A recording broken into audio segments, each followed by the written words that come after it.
학교단 학교를 만들겠다. 네. 예, 근데 지금 이제 학교단 학교 제대로 못 되고 있다는 이야기죠. 제 캐치프레이즈가 학교를 학교답게, 학교를 학교답게. 예. 교육을 교육답게, 학생을 학생답게, 교사는 교사답게. 아, 거기 좀 저기 그 라임에서 좀 다른 거 하나 아시겠습니까? 학교를 목적이지 않습니까? 교육을 그것도 목적이고 학생을 학생답게도 목적인데 교사는 교사답게입니다.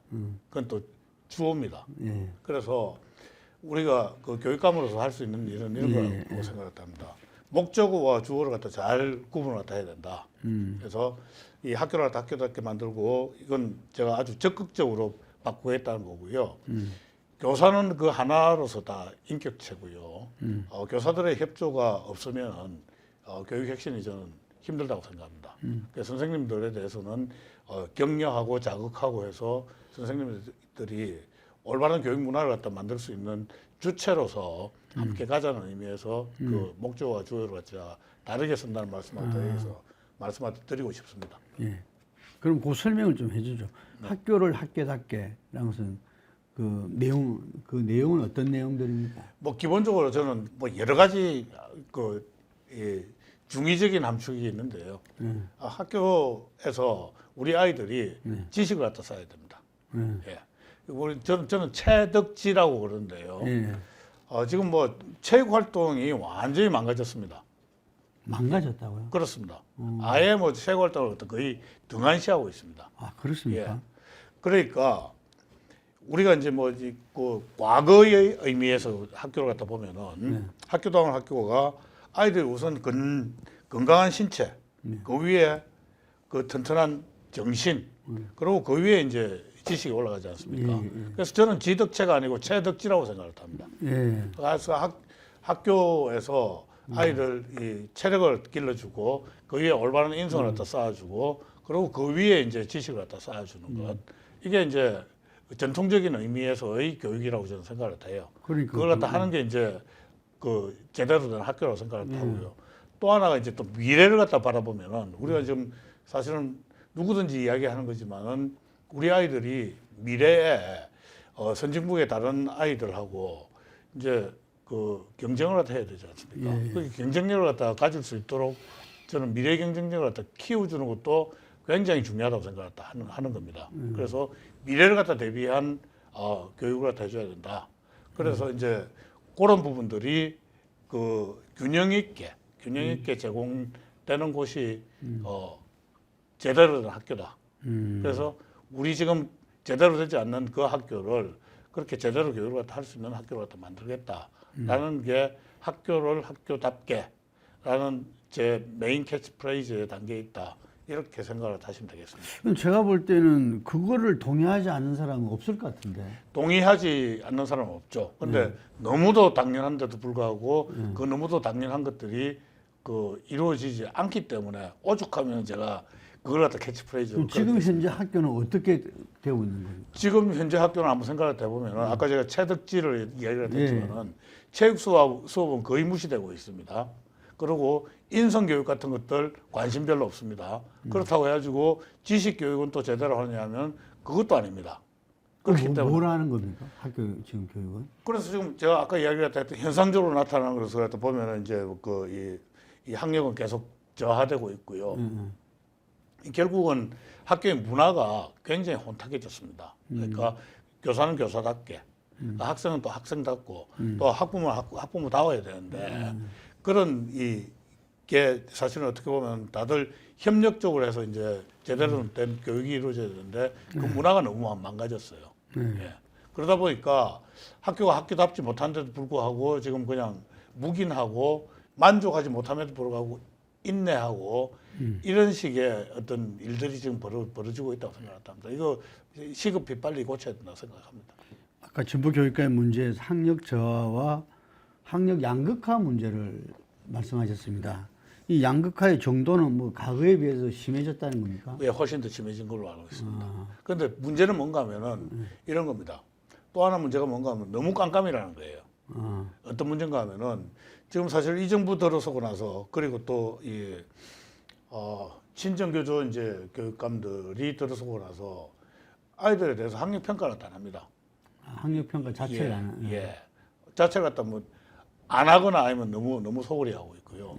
이 정부 들어서서는 아예 학업 성취도 평가라는 것을 일제고사라고 비난을 갖다 하면서 학업 성취도 평가 전수 옛날에 평가했거든요. 모든 학생들이 그 학력 평가를 갖다 쳤습니다. 근데 그걸 갖다 표집으로 바꿨습니다.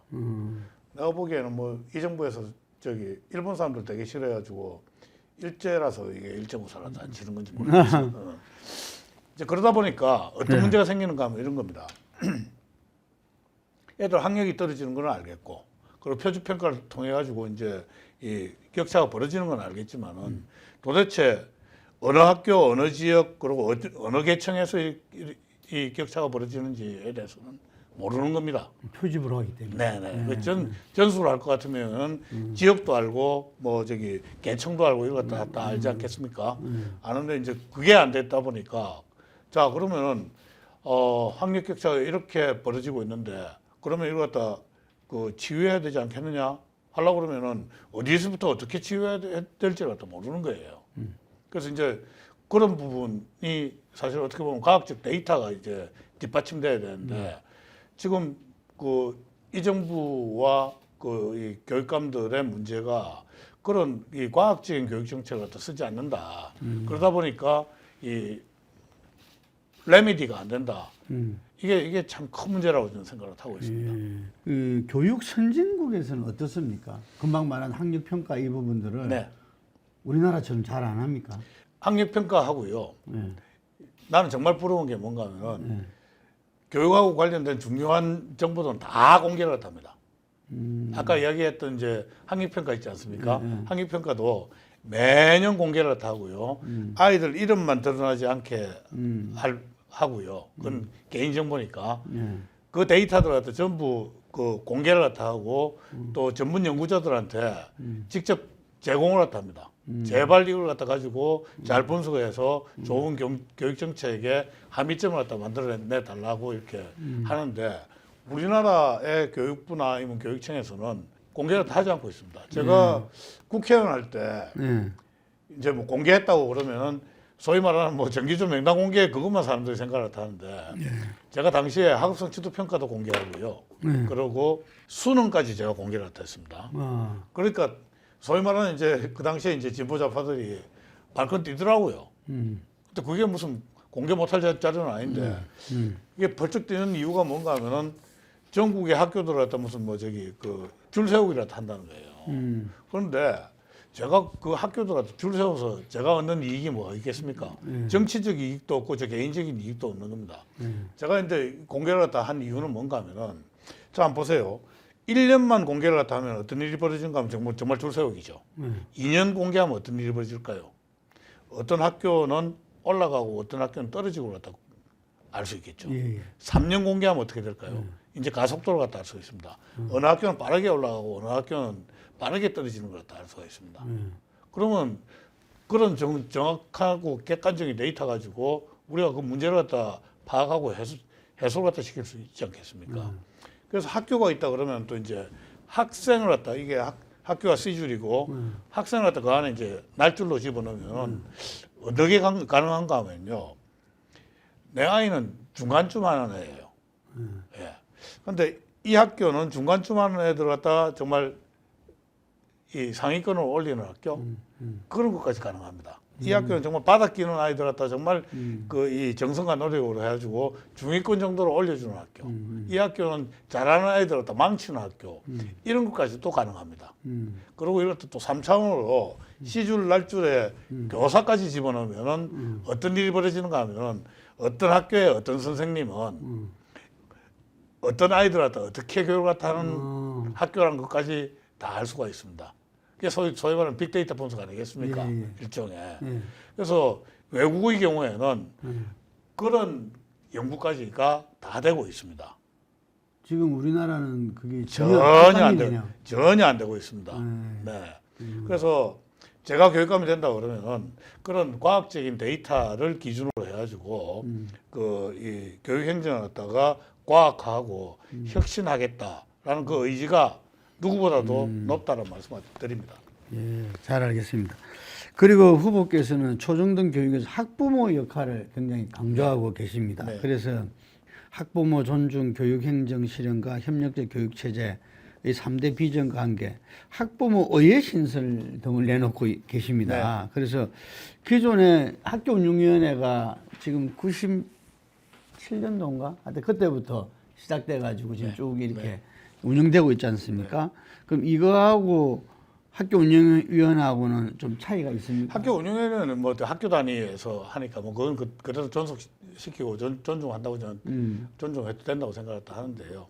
그런데 그것조차 제가 보면 뭐 해보셨지 않습니까? 네. 좀 많이 관료 조직 비슷하죠, 그죠? 아, 그렇죠. 네. 하여튼 그런데 그건 그대로 좀 한계가 있는 것 같고요.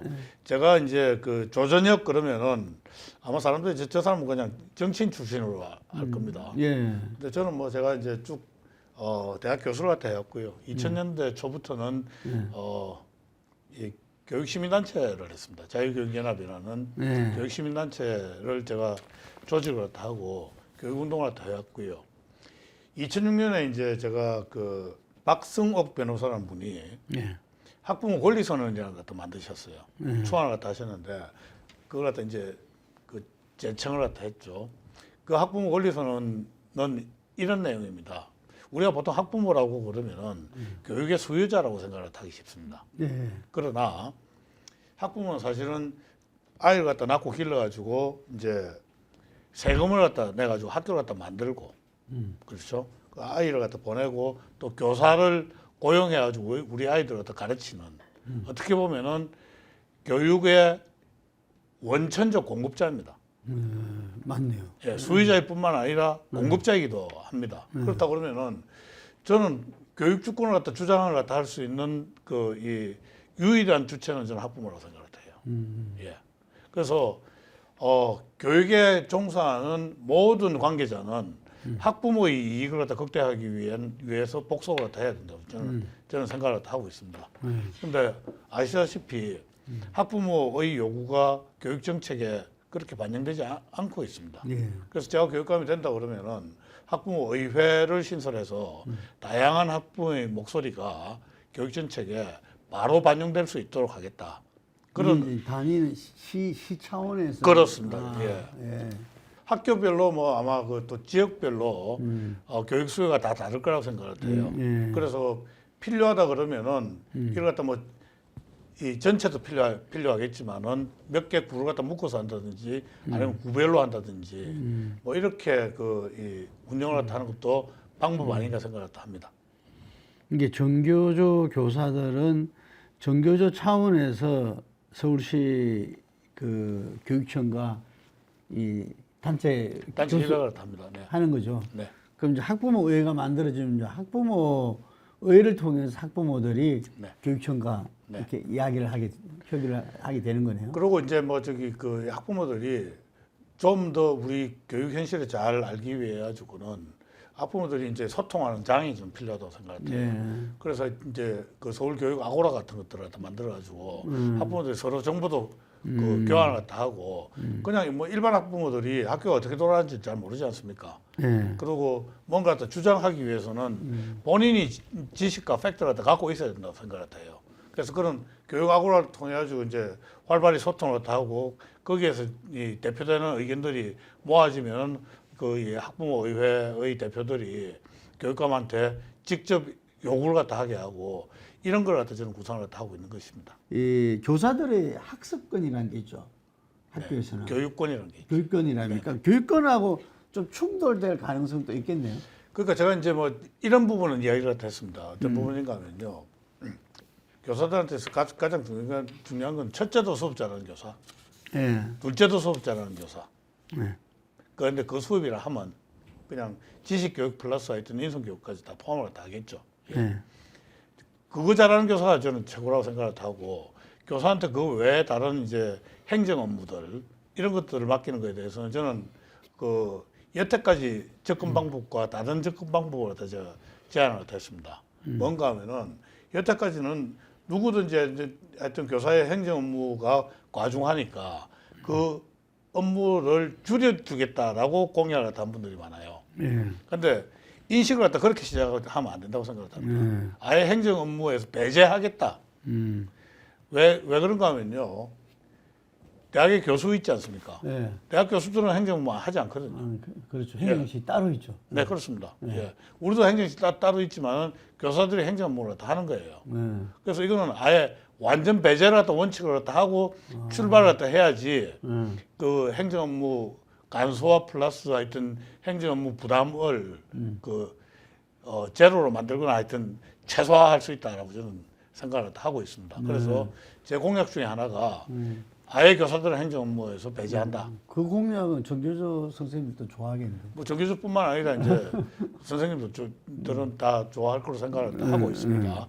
지금 방과 후 교육 말입니다. 방과 후 교육과 방과 후 돌봄. 네, 이게 지금 굉장히 그 중요한 역할을 지역사회에서 지금 하고 있습니다. 그렇습니다. 예. 그래서 이 부분에 대해서도 후보님께서 이렇게 여러 가지 계획을 갖고 계실 건데 이건 또 일자리도 연결되지고 네. 예, 여러 가지로 지역사회에서 교육 돌봄의 사회 공공적 역할을 갖다가 하고 있지 않습니까? 네. 여기에 대해서 후보님의 좀 계획을 좀 말씀해 주시기 바랍니다. 근데 우선 지금 돌봄 관련해 가지고 학부모들이 굉장히 그 불만이 많으세요. 왜 그런가 하면은 학교 끝나고 나서 뭐 이제 초등학교 같은 경우에는 뭐 1시, 2시면 끝나지 않습니까? 예. 끝나고 나서 보면은 그 몇 시간을 갖다 아이들 갖다 그냥 이 좁은 교실에 넣어놓고 그냥 감시만 하고 있는 거예요. 일종의 수용소 비슷하게 이제 하고 있으니까 이거는 돌봄도 아니고 교육도 아니고 어떻게 보면 이게 좀 뭐 학대 같다는 생각까지 하고 있는 학부모들 굉장히 많습니다. 근데 다만 학대가 뭐죠? 학대. 학대. 예. 좁은 방에 그 해놔놓고 수용하고 있는 거. 수용. 네. 그래가지고 뭐 아이들 하나라도 이제 나가가지고 문제가 된다든지 뭐 실종된다든지 또 사고가 난다든지 그러면 오롯이 그냥 다 책임을 갖다 져야 되니까 그 돌봄을 갖다 하는 교사들 입장에서도 또 어떻게 보면 과중한 책임을 갖다 물으니까 또 그럴 수밖에 없어요. 아이들은 아이들대로 하여튼 이게 고생이고 그 교사들은 교사들대로 다 고생입니다. 그래서 이걸 갖다가 정말 이게 학교, 지역사회, 지자체 이게 제대로 된 돌봄 교육을 하는 게 좀 중요하다고 생각을 합니다. 그런데 이것 역시 저는 학교는 여기에 손을 갖다 떼는 게 맞다고 생각해요. 그러니까 저는 이제 왜 이제 스쿨 인 스쿨 개념을 생각을 하고 있어요. 그게 제 머리에서 나온 게 아니고요. 일본에서 그렇게 하고 있습니다. 네, 그러니까 정규 학교 시간에서는 교장 선생님이야 선생님들이 이 수업과 교육을 하고요. 방과 후에는 방과 후에 학교가 따로 있는 거예요. 그거는 정말로 교육청 그리고 지자체 서울 같으면 서울시 교육청 그리고 이제 각종 구 있지 않습니까? 구 그리고 시민사회 종교단체 이런 쪽에서 어떻게 보면은 이 협력체로서 협력 사업으로 하면은 보다 좋은 돌봄 서비스를 다 해줄 수 있고 그리고 다양한 서비스가 저는 가능하다. 우리 사회가 지금 그런 부분이 가능할 수 있는 만큼 성장돼 있는 거죠. 저는 그렇다고 생각합니다. 예, 요즘 보면은 학부모님들도 굉장히 하여튼 그런 이 공적인 영역에 참여하고 싶은 학부모들이 굉장히 많고요. 예, 우리 사회도 어떻게 보면 굉장히 이제 교양 사회가 되어가고 있다. 교양 시민들의 사회가 되어가고 있다고 생각하고 그 정도의 여력은 능력은 된다 이렇게 생각합니다. 획기적인 거네 이거는. 획기적으로 만들어야죠. 예. 그리고 그래서 사실은 아까 말씀드렸던 학부모 의회 같은 것들이 또 중요하겠죠.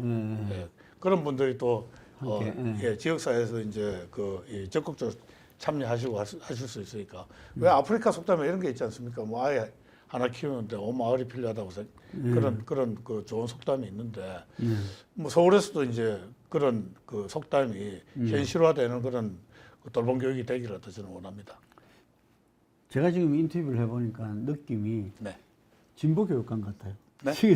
정책들이. 아니 그러니까 진보라는 사람들이 진보를 이 참칭한 사람들이고 저 같은 사람이 진짜 진보입니다. 예. 그러니까는 새로운 아주 이런 게 혁신 아니겠습니까? 제가 정말 보니까. 그렇게 혁신할 수 있는 저는 의지와 능력 가지고 있다고 제가 스스로 평가합니다. 공약에서 하나만 더 물어보면요. 네. 4차 산업 역량 강화와 문예체 활동, 아까 체득지라고 표현하셨는데 다양성 강화도 정책으로 내놓고 계시면서 현재 학교에 전문 교사와 기자재를 배치하고 교과목을 배정하겠다 이러셨는데 요 좀 이 내용 설명 부탁드립니다. 제가 사실은 이게 한 10여 년 전에 예. 블록체인 기술을 갖다 이제 접하고 나서 제가 깜짝 놀랐어요. 야, 이건 세상을 갖다 바꿀 수 있는 기술이다. 예. 라고 저는 생각을 했습니다. 이게 기본적으로 이제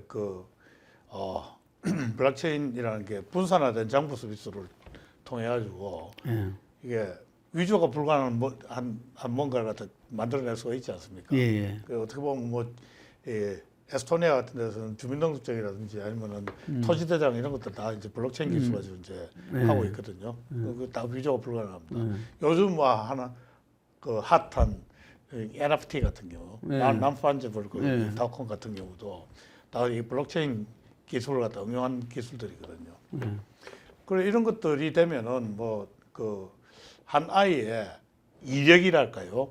이런 것들 있지 않습니까? 그러니까 내가 무슨 수업을 갖다 들었다, 또 내가 어디에서 어떤 상장을 탔다, 어떤 활동을 했다, 뭐 이런 것들을 각 활동에 대해 가지고 이제 디지털 배지 같은 걸 갖다 주면은 그거는 위조가 불가능합니다. 그러니까 조민 같은 사태가 일어나죠. 일어나죠. 일어날 수 없겠네. 네네. 그래서 이거는 이제 그런 부분이 있고요. 또 이제 이런 기술들이 이제 또 메타버스하고 이제 같이 결합을 갖다 하게 된다 그러면 아이들이 되게 이제 놀이하듯이 하면서 이력들도 관리를 갖다 하고 활동을 갖다 하고 놀이하면서 배울 수도 있고 이런 부분들이 가능하거든요. 물론 그게 이제 교육의 전부는 아니라고 생각합니다. 그런데 점차 이제 그런 방향으로 가고 있고 또 빠르게 가고 있기 때문에 그런 부분에 대해서 준비를 갖다 해야 된다라고 생각합니다. 또 한 가지가 AI 기술인데요. AI 기술이 굉장히 획기적으로 발달을 하고 있습니다. 누가 알파고가 전문 기사를 갖다 이길 수 있을 거라고 생각을 했겠습니까? 저는 이 알파고가 이세돌 꺾을 때 저는 굉장히 쇼크를 갖다 받았어요. 근데 이 AI는 앞으로 어떤 사람이든지 간에 업무를 갖다 하든 아니면 심지어 취미생활을 갖다 하든 AI를 갖다 적어도 활용한 그런 활동을 갖다 하지 않으면 안 되는 세상이 온 겁니다. 그러니까 AI를 갖다 직접 만들지 못 하더라도 AI 리터러시, 문해력은 다들 가지고 있어야 되거든요. 그러니까 그런 부분에 대해서는 학교 다닐 때, 학생일 때 다 훈련이 좀 돼줘야 된다고 생각을 해요. 그래서 좀 더 나아가서 이제 우리 아이들이 정말 4차 산업 사회에서 주역이 되기 위해서는 적어도 이제 기초적인 코딩 같은 것도 필요합니다. 그래서 외국어의 경우에는 벌써 한 10여 년 전부터도 연간 뭐 120시간씩 이렇게 초등학교에서조차 이런 코딩 교육을 갖다 하는데 우리나라에서는 10시간 정도 밖에 안 합니다. 그래서 이래 가지고 우리 아이들이 아까 제가 말씀드렸던 그런 나중에 자라나서 외국의 아이들과 경쟁을 할 수 있겠느냐? 저는 턱없이 부족하다고 생각을 하거든요. 이제 그런 부분들을 준비를 하다 시켜야 된다. 예. 거기에는 투자가 필요하다 이런 생각을 하고 있고요. 아까 이제 이 예체능 문제는 요거하고 조금 다른 문제인데요. 학력 격차가 굉장히 심하다고 이야기를 하지 않습니까? 하는데 이 학력 격차보다 더 심한 게 학력 격차라고 이야기할 때는 보통 수능 과목이에요. 예. 그리고 이제 기초 과목인 영어, 수학, 국어 이런 걸 가지고 이제 학력 격차인데 우리 아이들 중에 체대, 음대, 미대 가고 싶은 아이들 굉장히 많습니다. 그걸로 이제 밥벌이를 다 하겠다고 생각하는 사람들도 굉장히 많아요. 아이들이. 그런데 여기야말로 정말 넘사벽입니다. 왜 그런가 하면 미대, 체대, 음대 가려고 그러면은 사교육 받지 않으면 이건 불가능합니다. 그리고 사교육비가 영어 수업, 영어 학원비, 수학 학원비 이런 수능 과목 학원비 해가지고 적어도 너댓 배는 비쌉니다. 예. 아예 할 수가 없겠네. 아예 할 수 없습니다. 이거 문제다. 진로 진학을 갖다 기본적으로 학교가 책임져야 된다고 생각해요. 그런데 음악, 미술, 체육 그 전공하겠다는 아이들은 왜 학교가 책임을 갖다 못 지느냐 이 근본적인 저는 물음이 항상 있었습니다. 옛날부터 그랬잖아. 그리고 또 한 가지가 뭔가 하면 이게 문제입니다. 뭔가 하면은 음대 미대 체대 간 아이들에 대해 가지고 학부모들이 이렇게 이야기를 했답니다. 우리 애는 저기 공부는 못 하는데 미술은 잘해요. 이래요. 야, 나는 그게 정말 굉장히 시대에 뒤떨어진 생각이라고 생각을 하거든요. 왜 미술은 공부가 아니어야 됩니까? 국영수 문제 잘 푸는 게 공부해야 합니까? 네. 저는 음악, 미술, 체육도 훌륭한 공부다. 오히려 국영수 문제 잘 푸는 것보다 더 중요한 공부다라고 저는 생각을 다 하고 있습니다. 이 부분에 대해서 학교가 등한시하는 것은 저는 옳지 않다고 생각을 하고요. 그래서 어떤 생각을 하고 있는가 하면은 물론 수요 조사는 해야 되겠죠. 그래서 각 구별로 적어도 일반 고등학교임에도 불구하고 어떤 학교는 미술 중점 일반 고등학교, 어떤 학교는 음악 중점 그 일반 고등학교, 필요하다면 중학교도 저는 해야 된다고 생각합니다. 그럼 체육 중점 학교 그렇게 해서 그 중점 학교에서는 방과후 수업을 이용해 가지고 그 전문 이제 입시 미술 강사라도 좋고 하여튼 전문 그 미술인이어도 좋고요. 음악인 전문 체육인들이 들어가지고 아이들 그 진로 그리고 입시 미술 음악 체육 저는 고용해서 가르쳐야 된다고 생각합니다. 공교육에서 예체능을 감당하겠다 이런 이야기네요. 그렇습니다. 그거 원래 해야 되는 역할이에요. 해야 돼. 예. 그래서 제가 아까 말씀드렸던 것처럼 학교를 학교답게는 이런 것들도 다 포함되어 있다는 말씀을 드리면 예, 정말 우리 아이들이 잘 크고 교육은 뭐 백년지계라 그러잖아요. 네. 예, 그걸 잘 꾸리시기 바랍니다. 오늘 인터뷰 여기까지 하겠습니다. 예, 인사드리겠습니다. 감사합니다. 네, 고맙습니다.